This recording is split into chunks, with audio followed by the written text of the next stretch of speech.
Get better on that, Ken. That kid David, he keep a pit bull, 1, 2, all times, yo. He ain't never really alone. What the fuck are you talking about, Red? I'm saying shit ain't gonna be easy. What the fuck are you talking about? Anybody can be hit, Red. You agree with that? Yeah. Do you agree that anybody can be hit? Motherfucking right. Kennedy, King, Malcolm X, Caesar. History, Red. You gotta keep your motherfucking eye on history. Give a fuck about no David Little. Fuck David Little. Fuck David Little. Everybody's chasing the dollar, Red. There are no more militant organizations around anymore, brother. The Panthers, SNCC, they all been wiped out. The almighty dollar stands alone, Red. And even with that, the white man only allows the cowards to get most of it. Not real men like us. What the fuck are you talking about? You better wake up, Red. A new day is necessary. A new day, Red, when being black means being respected. On my blood, Red. I ain't gonna have no more Amadou Diallos. On my blood. You saying we gotta stand up and be counted for, right? That's exactly what the fuck I'm saying. Down for That's that. what I'm saying. These two young brothers are reckless. They're like wolves, Red. They're just the two brothers that set off a revolution. My motherfucking revolution.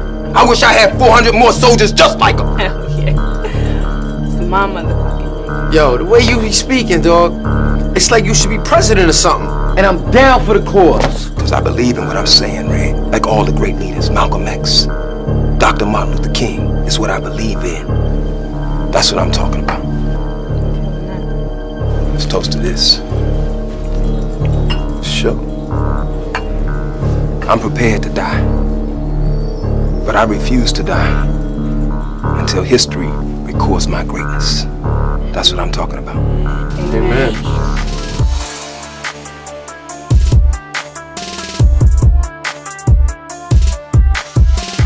I went to Ethiopia, to Lalibela, and sat at the feet of Coptic priests for 3 months, for a whole summer, studying Coptic. They're using English as a comparison to Medu. That's the most idiotic thing I've ever heard of. English don't even have a script. Let me say that again. English don't got a script. So how do you know the A is A in English?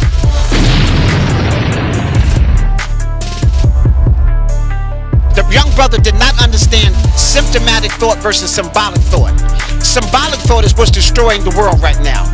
Like I just got finished listening to the Hebrew Israelites. That's all symbolic thought. We're just taking some symbols. We don't even know the real meaning behind it, and we're going with it. In the Medu, the first thing you have to learn is symptomatic thought, because that means I understand the culture. This young brother's making comparisons. He don't even understand the culture of ancient Kemet. So let me say this, young brother. I've been to 27 countries in Africa. How many countries have you been to? I've been to Egypt 25 times, going on 26 now. How many times have you been there? I've sat at the feet of the masters. And we've done comparison. Right now we have a Medu group. Half of the people in the group are from Africa. And we're comparing the Medu to 18 different African languages. All Bantu languages. And there's comparison. They all have some of the same words, some of the same sound. So we know how these sounds are. I heard the brother use the A, and he called the A falcon. It's not even a falcon, brother. You got the wrong information. That's a hawk vulture. It's a hawk vulture. And the hawk vulture goes, ah, ah, ah. That's the sound, ah. Okay, so I want to break it down. Symptomatic thought. We understand each animal. The F, what you wanted to say for father, something like that, is a horned viper snake. And it goes like the F sound. And it also represents masculinity. See, you don't understand the culture. So the Medu, when we understand the culture symptomatically, we understand the language. We know how to make the sounds.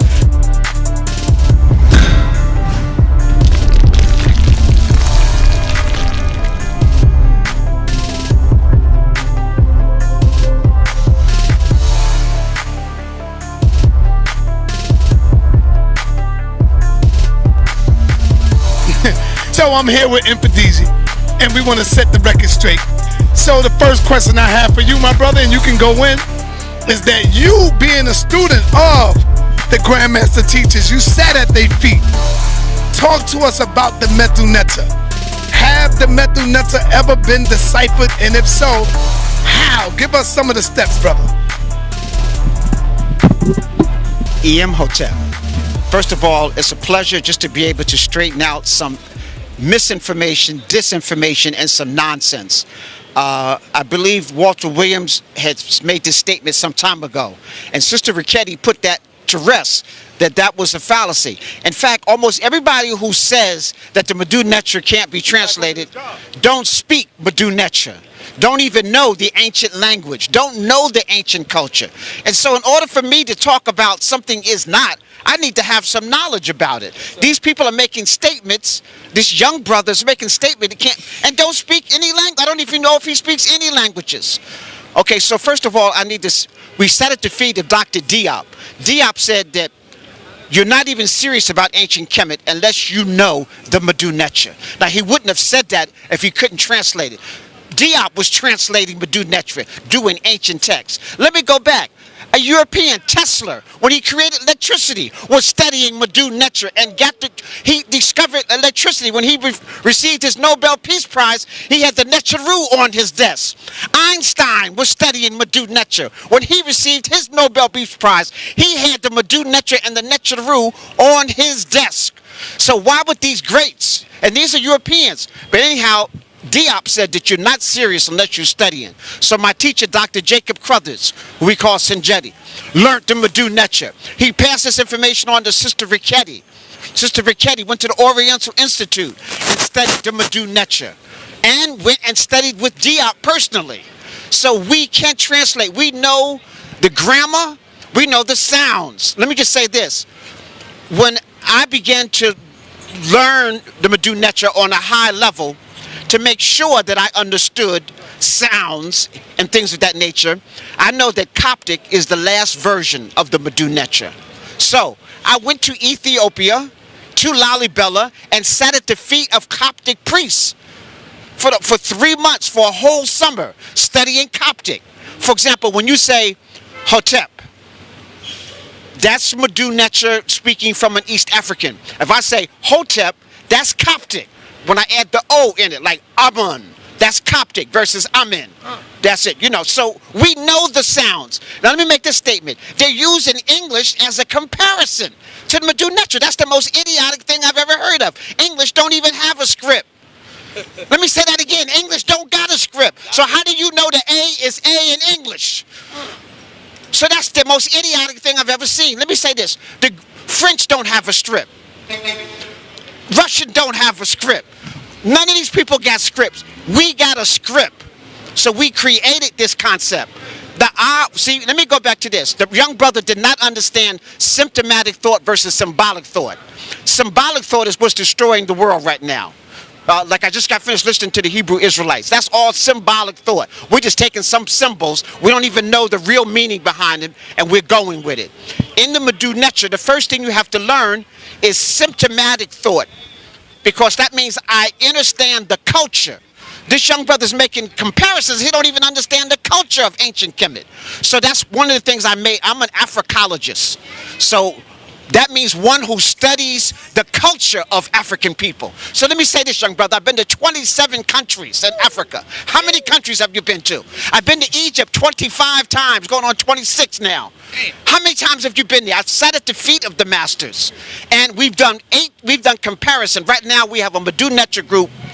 Half of the people in the group are from Africa. And we're comparing the Medu Neter to 18 different African languages, all Bantu languages. And there's comparison. Yep. They all have some of the same words, some of the same sounds. So we know how these sounds are. The Medu Neter didn't have any vowels in it, but based upon other comparable languages that are still spoken, we know the sounds in the Medu Neter. But see, the most important thing is that we understand symptomatic thought. We understand how these things came into existence. I heard the brother use the A, and he called the A a falcon. It's not even a falcon, brother. You got the wrong information. That's a hawk vulture. It's a hawk vulture. And the hawk vulture goes, ah, ah, ah. That's the sound, ah. Okay, so I want to break it down. Symptomatic thought. We understand each animal. The F what you wanted to say for father, something like that, is a horn viper snake. And it goes like the F sound. And it also represents masculinity. See, you don't understand the culture. So the Medu Neter, when we understand the culture symptomatically, we understand the language. We know how to make the sounds. And brother, I've studied the culture, so I know why they come up with those sounds. And that's the way we teach it. When we say Keper is the dung beetle, we say it represents resurrection and rebirth. And so you say, well, how do we know it means that? Because we have studied. When you study the Keper dung beetle, you realize that it's the only creature on the planet that can make a spear, a perfect circle. Second of all, it digs a hole in the ground, irrigation. Third of all, it fertilizes the ground, and it's always moving to the east towards Ra. So the ancient says, oh, this is moving towards the light, moving towards consciousness. So symptomatically, we know why we're calling it rebirth, renewal, resurrection. Okay, so symptomatically, so you need to understand the culture when you're talking about a language. The language is the expression of a culture.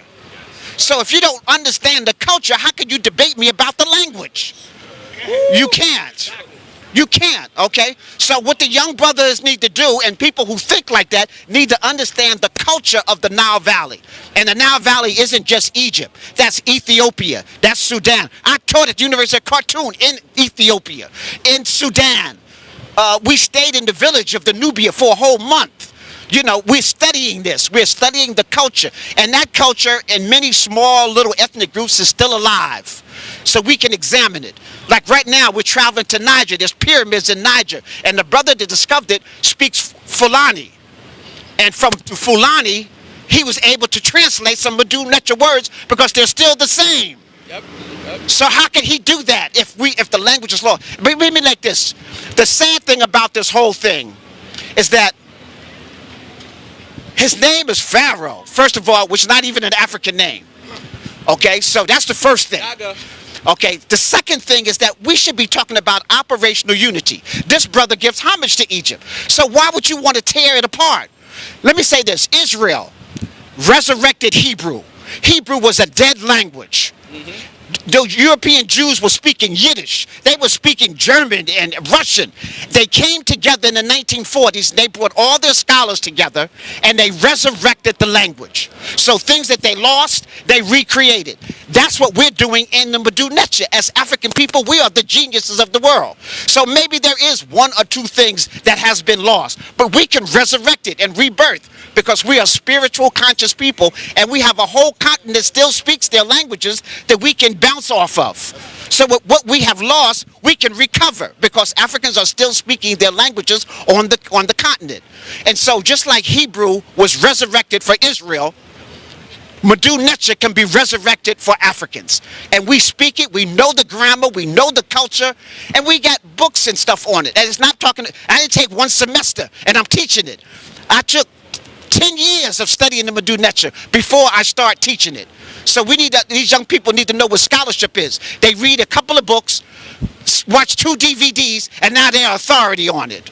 Okay, you need to study, and do comparative study, more than one language. All those of us who speak Medu Neter speak multiple languages.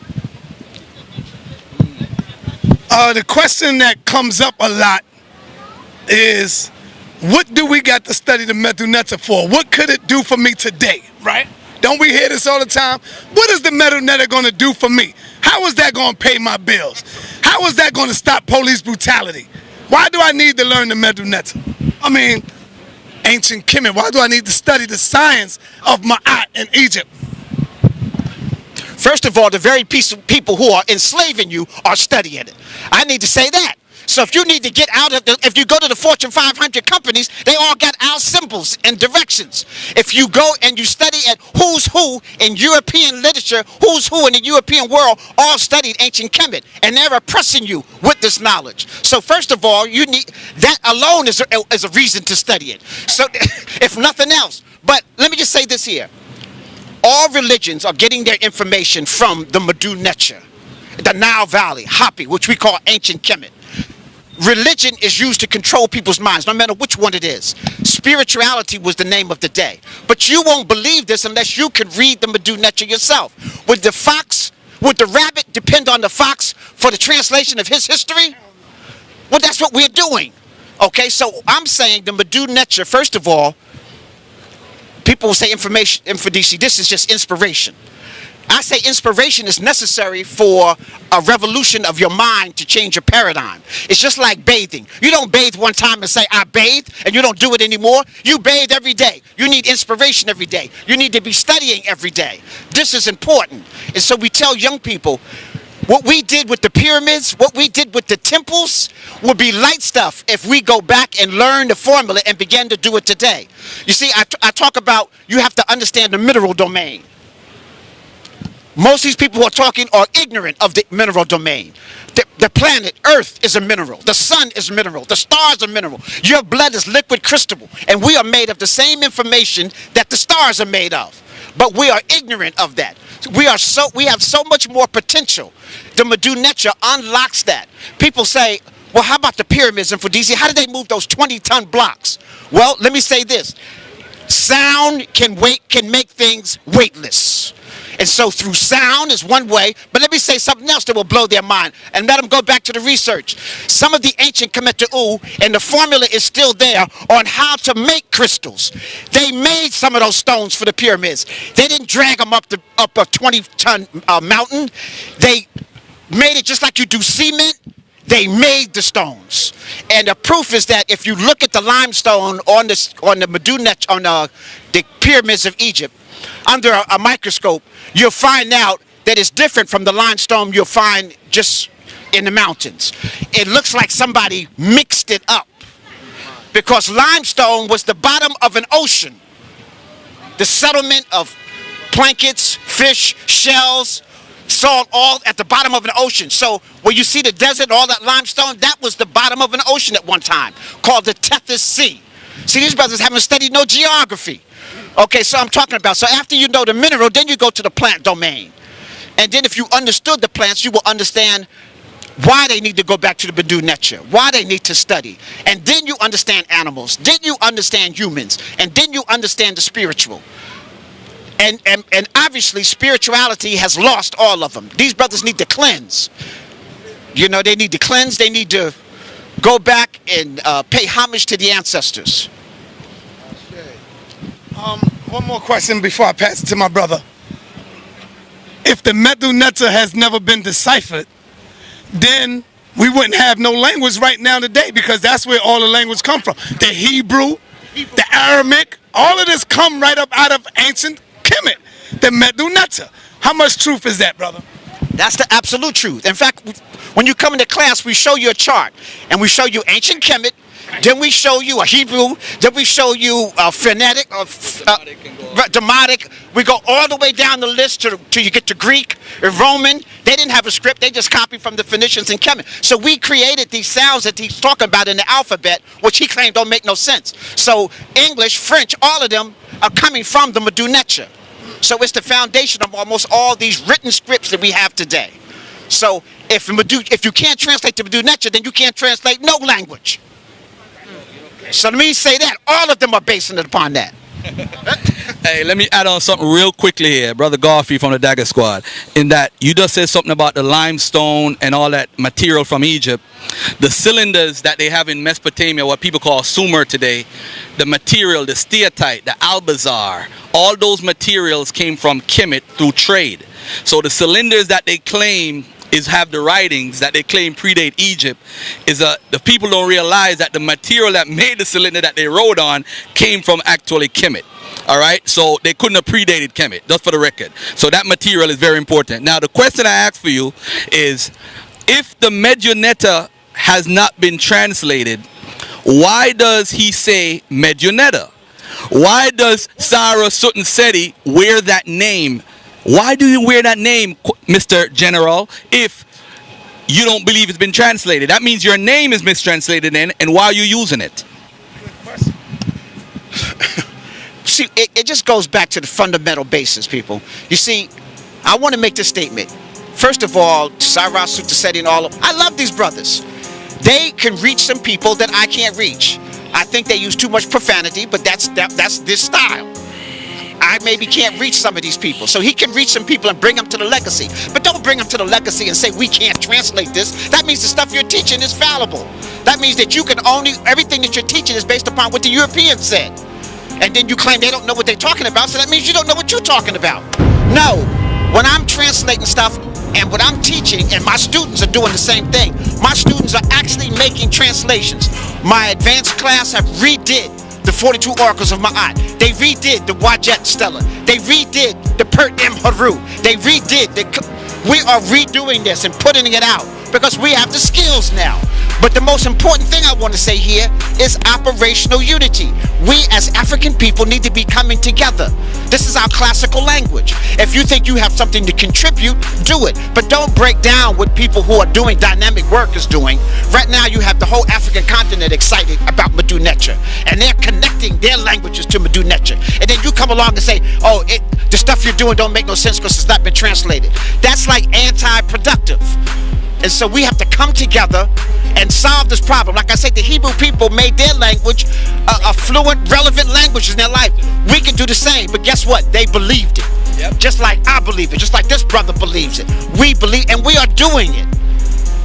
You want to make a comment? Yeah, one more thing I gotta add that's important that the brother said earlier, and we need an emphasis. Brother Asar Imhotep from the Amin Ra squad said it the other night. The African languages that the brother is talking about right now, you compare it with the words in Medu Neter, and that's how you verify if the wordings are correct. So that needs to be go in somebody's head for a minute. So you look at the Bantu languages, you could take words out of the Bantu languages and look in the Medu Neter and match it up. It might not be 100%, but you could see that they're talking about the same thing. So if you see the word umbrella or a stone, you would see the same word in the Bantu language, and you see the same thing in the Medu Neter. So can you add on more to that, Elder? Well, I made this comparison. What we're doing is that we're comparing 18 different languages from the Bantu to Medu Neter, and we're coming up with solidified overlays of the same meaning and everything, just like in ancient Kemet. And so, yes, we can verify these sounds, we can verify the language. Yes, the Medu Neter didn't have any vowels in it, and we speak with it, so we can place them in there. We have the right to do that. We are our creators. So you're trying to say we're not genius enough to resurrect our own spirit, our own language? Is anybody here have any questions about that? Not about that, but it's relevant. I'm a musician. I'm imbued with the spirit of my ancestors. They spoke to me in my ear, connected to my heart. And what has come out of me is otherworldly. And I want to know, because I really believe the music I'm playing started in the pyramids. Because, all of the bata, the orishas, the singing, I believe that's where it started, because the connection that I feel with the music, if you study correctly, whatever you're doing, you will go beyond who you are. I just know that for a fact. And the whole music scale, do, re, mi, fa, comes from ancient Kemet. So again, see, this is why we need to study our stuff. And guess what? It helps the growth of plants when you are hitting on these octaves. And certain tunes are coinciding with organs in your body. So if you know healing astronomy, you know that, for example, Amen is the head. I'm happy, which is Aquarius, that's the ankle. If you were Pisces, that's the foot. If you were, different one. So there's organs in the body that also relate to heavenly bodies in the sky. And every heavenly body, again, is pitching a certain octave and a certain sound. So we created the scale of sound, the scale of colors. This is why we need to continue to study the Medu Neter. We haven't discovered everything, because yet all of it hasn't been translated. And some of the translations that the Europeans have made is totally wrong, because they're using their culture to translate our stuff. Like I said, language, culture is the best expression. Language expresses that culture. One thing I hate, brother, and I have to say it to a lot of people, when we talk, I don't speak the Medu Neter, right? But I'm around the Amin Ra squad. They have at least 4 to 5 people that do. And one thing I hate is somebody trying to put their own spin on the Medu Neter. And I think one of the hard things that I have in trying to learn it is that I am using English as a way to learn it, which is wrong. You know what I'm saying? So I find that very hard. But also, I find in the community is like say for example you got a Hebrew, is a Muslim or somebody else, Christian, they would rather believe the white folks version than they doubt that we could learn it ourselves because we're not capable. We think of ourselves in a lower manner instead of saying that, you know what, these brothers took the time to study, let's respect what they brought to the table. You know, for example, you got Asari Motep, you got Wujau who has a class, meduneta.com, you got Mfundishi, he got his own class, you got different brothers that speak the languages, but it seems like our people don't respect us. They don't think that we can research. They don't think we have proper methodology. Can you speak on that? I think it's just a few, it's not a whole lot of people.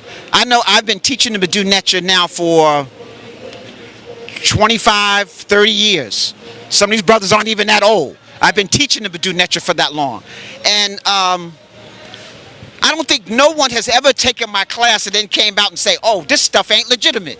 In fact, I got teachers now who are students now who are teachers and running their own shrines. I'm creating masters. What I'm stressing, Elder, is that they don't respect the outsiders, not the ones that take your class, Elder. The ones that don't take your class, that say, hey, you know what, I agree with Pharaoh.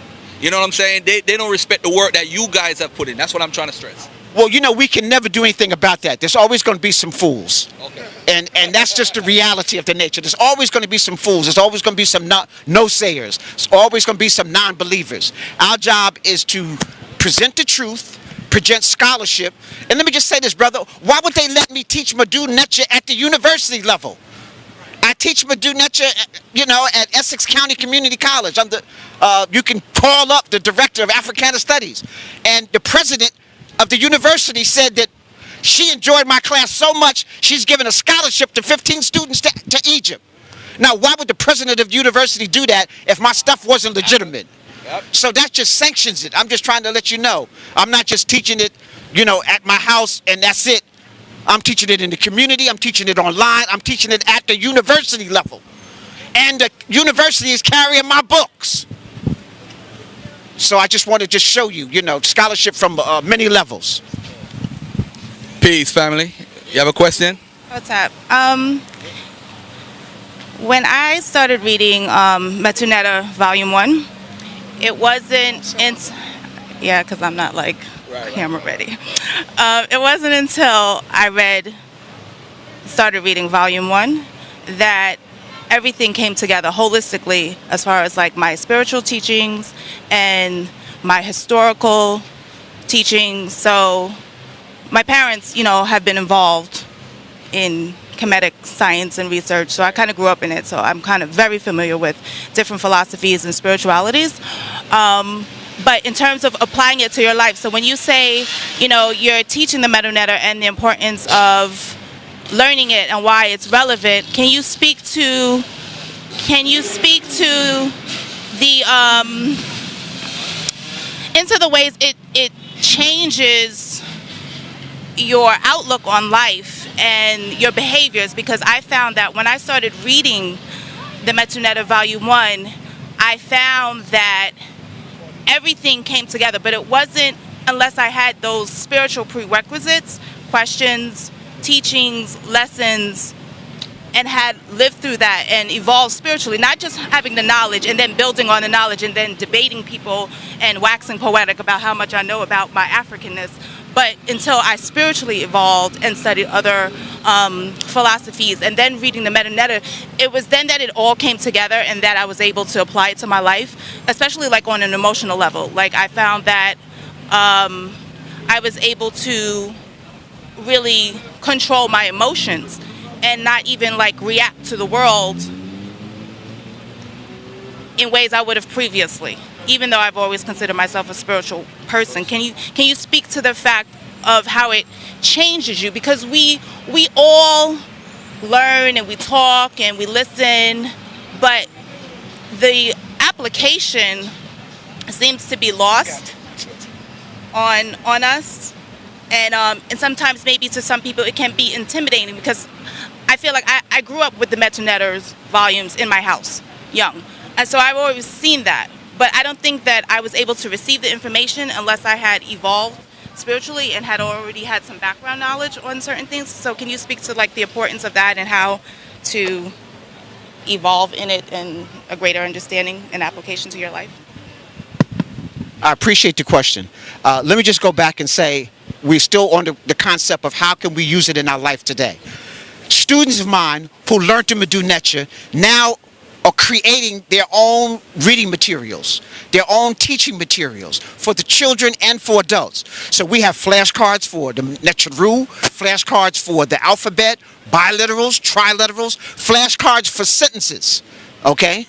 Okay, so that you can begin to teach the babies. Imagine when the child is learning their colors in kindergarten, that they say, okay, this is red, and this also represents your lower chakra center, and it represents vibrant energy and your passion.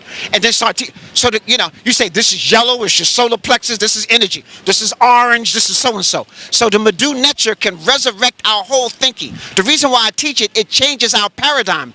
Like you said, you begin to see the world different. Dr. Amos Wilson said, we see the world through European eyes.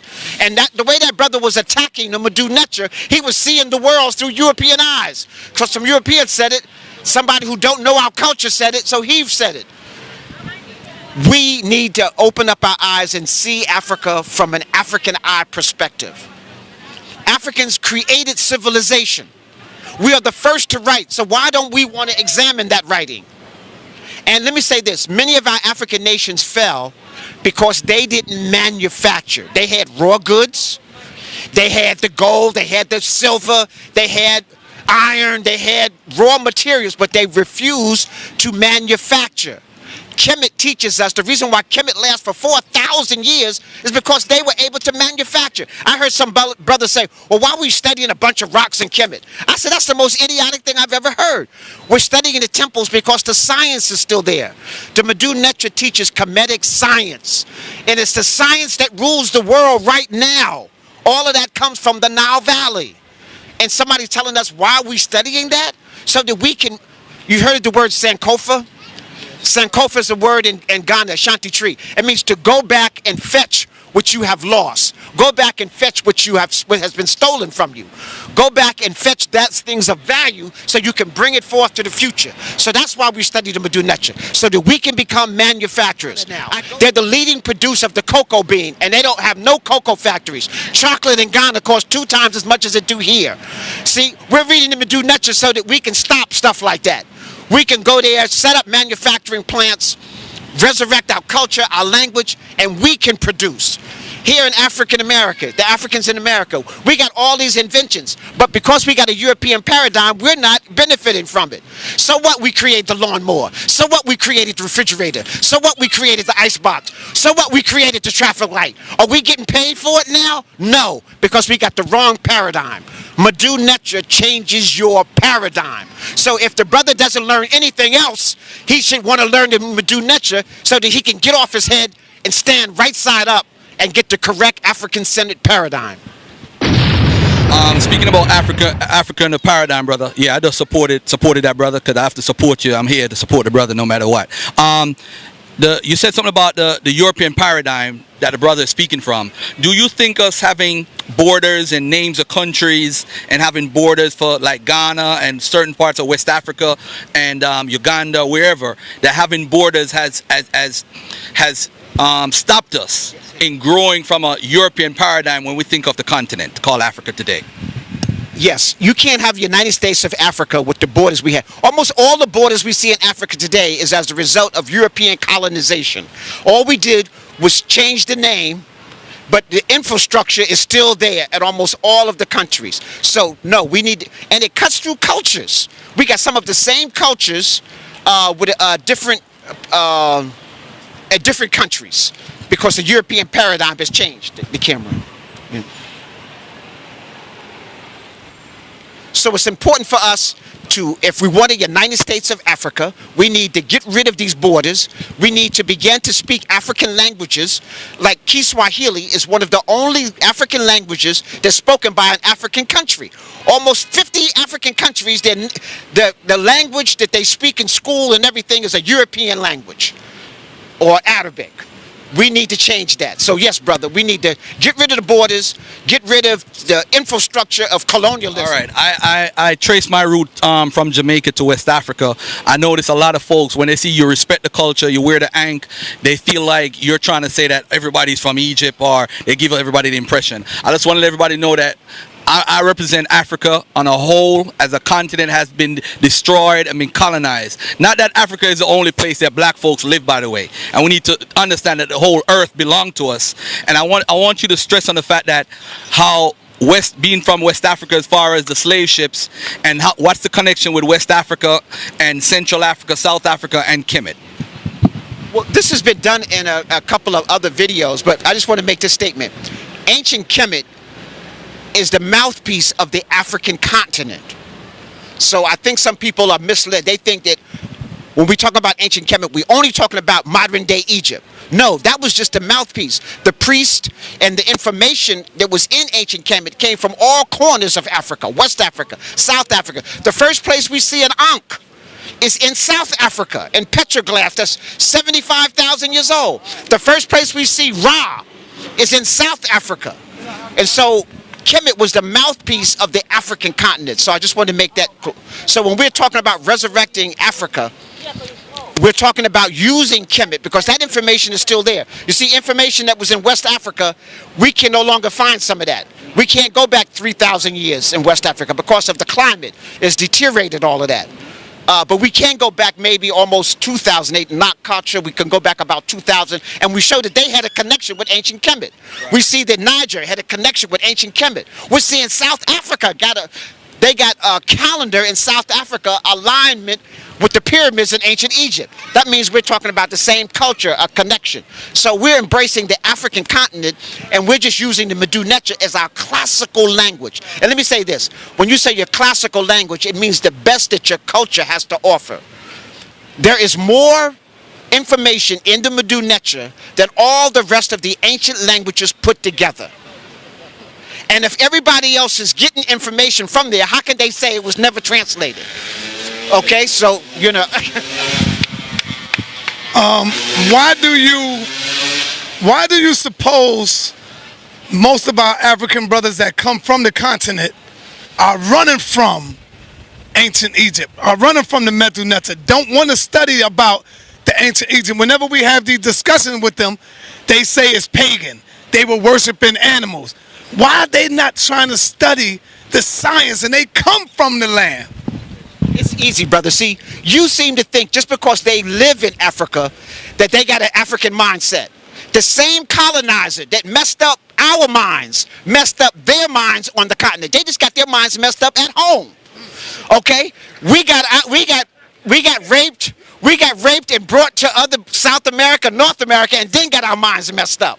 So all of us got our minds messed up. And you see, let me just say this here. Their minds have been so messed up, they think that the Arabs are the originators of ancient Kemet. So that's the image that they're getting. They don't know that that's them. That's their people. They think that the Arabs are Egypt today, or Sudan, when they don't even know that that's them. So the programming they got is the same programming we got. Look at the movies. All the ancient Egyptians is white people. You know, like that in the movies, right? So they see those movies too. So they're thinking that maybe they're just going to hold on to their culture. They're in Nigeria. They're going to hold on to their culture. They're in Ghana. They're going to hold on to their culture. Understanding that all of these cultures are connected. And so, you know what? Our ancients told us that the Africans from the diaspora, that's Africans from Americas, North and South, we are the ones that's going to save Africa. Because we are the most educated right now. We have the most economic resources, and we need to connect with our brothers on the continent to resurrect. So, I want to challenge you on that, brother, because we have an evil. You want to come over here, brother? Not really. And this one has really what you might say wealth, gold, banking, and they also got. We talking about us taking. We going back to reclaim our land. Okay. The challenge that we have before us to do that, because the other opponent who wants it has what we call the bomb, and they will use it. They also have our gold. They have our resources. They have our diamonds. They have our mines. Okay, so I want to know how we're going to do this. What is, you say return to Africa. Return to our Africa and bring what we have to Africa. Or maybe I misunderstood. Okay, well cut. Still all love, brother. Still all love. No, that's all right. No, you totally misunderstood that. Yeah, I'm saying that there has to be a marriage between Africans in the diaspora. That's not just America, that's South America, Caribbeans, North America, with the Africans on the continent. Because they have the, don't say it's not going to happen, brother, because you speak into existence what can. Yeah. It will happen. It will happen. And it's happening now. Because I'm involved with some people who got African villages on the African continent from America. They're going back, they're farming, they're connecting. And remember I said manufacturing. We're going back and begin to teach Africans how to manufacture their own good. So when that marriage happened on a bigger scale, right now it's a small scale. When it happens on a big scale, we can liberate ourselves. Because the natural resources for the whole world is on the African continent. Okay, but we have our own banking system to do that? Well, that's why they killed Gaddafi, is because Gaddafi was getting ready to set up our own banking system. But we have the resources to do that. We just need some backbone. Some of the African leaders, almost all African leaders today were educated in Europe or America. So they got the same mindset we're trying to defeat. In Ghana, they said, from now on, you can't do libation for any national ceremonies. That's ridiculous. Because we're trying to imitate Europeans. Once we begin to understand our culture and the power behind it, then we can begin to resurrect ourselves. So I just need to say, Africa is going through as many changes as Africans in America are going through. Because China is in there now. Right, because they're after our resources. And the Africans don't understand. They're actually selling land to Chinese. They're giving resources. They're also here in Harlem, and they're also in the Bronx. Well, we have to learn operational unity. We have to learn operational unity. That means African people coming together to save ourselves. Dr. Clark said, we have no friends in the world. We have to be our own best friend and squabbling among ourselves. That's how we do it. Operational unity. Me and you don't have to agree on all 10 scales. We might have a program and we only agree on 5, right? So let's work together on the 5. It's good. It's good, but the whole big thing is coming in so fast. Bitcoin, chain coin, okay, a whole new banking system is coming in. The currency is coming off the market. We're only going to be trading with cards. If we allow them, right. And the New World Order is in. TTT. Go to YouTube, look up TTT. I'm familiar with it, brother. Are we in there? Are we a part of that? Let me just say this.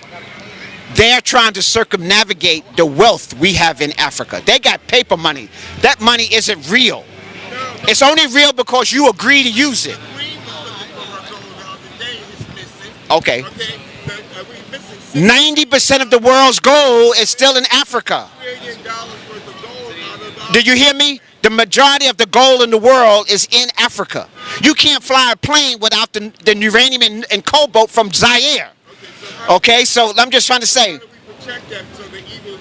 operational unity. Africans here have to not think like you. We have to think that we can organize with Africa. Okay. We have to believe that we can control our destiny. I'm 68 years old, bro. We're the same age. We're the same age. I'm 68 also. Okay, dog bite on my foot. Okay. I showed a dog bite on my foot. Okay, and a scar on my back from running from the prison, from the police, sitting there in Woolworths. Okay, so I've been on this for a long time. Nothing new. We're on the same schedule. Okay, but let me just say that. That's the European paradigm. We need to change the paradigm. Let me say this, brother. They built the pyramids with no money. I think one of the ways is they built temples that's still standing with no money. I think one way would be just... Did you hear me? Did you hear what I said? They built the pyramids with no money. They built the temples that's still standing today with no money. They built it with love, and they built that African people had power and strength. Brother, once more than one person got the atom bomb, nobody can use it. The atom bomb is neutral, brother. India got an atom bomb. Once 2 or 3 people got an atom bomb, then you can't use the atom bomb. Okay. So, end of the day, it's really operational unity. Africans need to come together. We need to stop squabbling. Brother, you need to stop spreading the news that you can't speak Medu Neter because you can't speak it. Okay, other people speak it. We know it, and we know the culture, and we can identify with other Africans on the continent who still speak their language, and we can make a comparative study of those languages. And we need to grow and resurrect it just like the Hebrews resurrected their language. So I want to put that to an end. We speak it, and it's still being spoken. And all the science today is coming from there. How you guys doing? Peace and love, family. My name is Mfundishi, representing the Wapian Nation. My clarification really is our best bet is connecting with the Africans that are on the homeland. I feel like they respect us or recognize us more when we can relate to, you know, their different tribe features, because they all have been melted in the mixing pot just like us here. They understand that, you know, they was once stolen from their natural languages, rituals. Most of them are Muslim. They don't know about their true Anglicanism religion, which is what they practiced before anything. That's what they were. They were I don't know if I'm saying it right. Anglicanisms is what they practice, and I feel like, you know, our best bet is connecting with them. If we could connect with them, then we can help them mentally and physically just like they can help us. Because at the same time, they was attacked by the white man, and so were we. But we was attacked more mentally than physically. We was attacked both at the same time, but they was attacked more mentally because the white man comes over there with the Red Cross, he comes over there with rice, and he comes over there with the white Jesus face for them. And it's hard to get a once Muslim who has been converted to Christian and believing in that the white Jesus comes with the Red Cross and the rice, but the white man doesn't help them with machinery. He doesn't help them with no type of material. He just gives them food. He gives them grains and bits, and that's how most of them come here. They want to come here and they get their green cards, and they figure that's a way of a new life because they say it's hard back home. But that's where we need to be all together. We need to bring our resources over there, because the only people who want Africa is the Koreans, the Chinese, and the Europeans. The Africans are moving out. They don't want the land no more because it's valued, but it's not valuable to them. They don't have access to their own natural resources that was put under their feet. And that's all I'm going to say. Also with the languages, the Medu Neter, you understand that's the father, the author of all languages. These are Semitic languages that we're talking about. They create new languages. The languages that the Romans and the Greeks started with was Latin, and that's how they transform all their languages that we use today is English. And my question to you, Elder, is it possible to translate? Yeah, keep talking. My question to you, Elder, is it possible to translate the Medu Neter? Is it possible to translate the Medu Neter using English tones and vibrations and frequencies? Is it possible to clarify it 100% and decipher it to its true meaning? Just to answer your question, yes and no. The hard part about it is that the sounds we're making today are not necessarily the sounds that was made in ancient Africa. But the part is that we can translate it because, again, we understand other African languages. Like I said, I speak 6 other African languages. When I speak in the Kiswahili, some of those same sounds are in the Medu Neter. So, therefore, we have to use comparative study. If you're only just using English, you're going to be kind of lost, okay? But the most important thing is to study African culture. That's what I'm trying to get here. African culture, the culture of the Nile Valley created the language. So you're trying to study the language without studying the culture. That's just symbolic thought. Symptomatic thought is the real key. So you need to understand the culture. If you understand the culture, it don't matter what your root language is. I don't care if you speak German. If you understand the culture, you can learn Medu Neter sound. So that's the key. Understanding the culture, then you can understand the language. So people, in closing, I'd like to say, operational unity. We need to stop trying to tear each other down. Young brothers, y'all need to do some studying before y'all challenge the elders. You know, and you need to learn more than one language. English is not a foundation to be attacking any African language. So learn some African language, learn the African culture, study, and study diligently. I mean, you need to be studying 10, 15 years before you get on the internet professing something. Okay? It's not like you read a couple of books and you know, You've been to prison, you read some books, and now you come out and you're ready to lecture. No, that's what's happening to our young people, you know.